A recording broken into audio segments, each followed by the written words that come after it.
A long time ago, in a village called Oru, deep in the forest of Africa, there lived a people who were very hardworking and peaceful. The land was rich with palm trees, yams, cassava, and rivers full of fish. But there was one problem: the people lived in fear. This fear came from the evil chief priest, called Okongwu. Okongwu was a very powerful and wicked man. He was the servant of a dark spirit called Idemili, who lived in a big shrine in the middle of the forest. Okongwu controlled the whole village through fear and blood sacrifices. Every year, he would demand that the villagers bring a child or a young maiden to be sacrificed to Idemili. If anyone refused, Okongwu would send his messengers, men dressed in red cloth and cowries, to burn their houses, seize their farmlands, or make their families sick. The people did not have a choice. Everyone obeyed. Because of these sacrifices, the village was always sad. Mothers cried when their children were taken. Fathers wept in secret because they were too afraid to fight back. The young men wanted to leave, but the curse of the land did not allow anyone to escape. One day, a young maiden named Neka was chosen to be sacrificed. Neka was beautiful, gentle, and loved by everyone. But when Okongwu's messengers came, her mother cried and begged them, "Please don't take my daughter. She is all I have." But they pushed her aside and dragged Neka away. The whole village wept for Neka, but nobody could stop Okongwu. That night, Neka was taken to the shrine of Idemili. The forest was dark, the trees were tall, and the wind sounded like voices crying. Neka knelt before the evil idol, ready to die. But something strange happened. A bright light suddenly shone in the shrine. The idols shook, the ground rumbled, and Okongwu fell to the ground.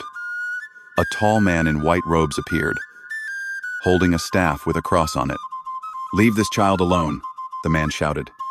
Okongwu screamed, "Who are you? This is my land." The man replied, "I am a servant of the Most High God, sent by his son Jesus Christ to set this land free." Before Okongwu could speak again, the man struck the ground with his staff, and a loud thunderclap filled the shrine. The evil spirit Idemili vanished, and the idols broke into pieces. Neka fainted from shock. When Neka woke up, she was back in her village. The man in white was standing before the villagers, preaching. "My name is Pastor Chinedu. I have been sent by God to preach the gospel here.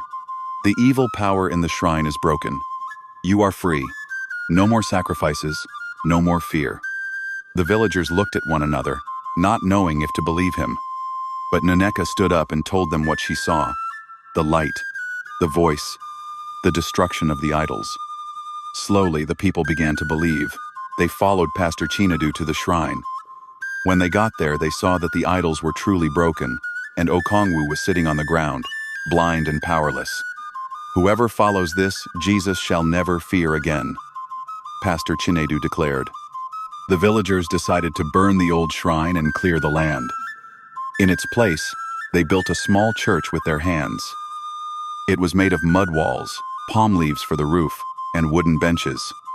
Every Sunday, they gathered there to sing, dance, and hear the word of God. The land began to prosper. Crops grew better, the rivers gave more fish, and no one was afraid of spirits again. Okongwu, now a blind man, begged for forgiveness. Pastor Chinedu prayed for him, and he was forgiven, though he remained blind as a lesson to others. Soon, Oru became known as Oru Nwachukwu, meaning Oru of the Children of God. Other villages came to see the church and hear the word of God.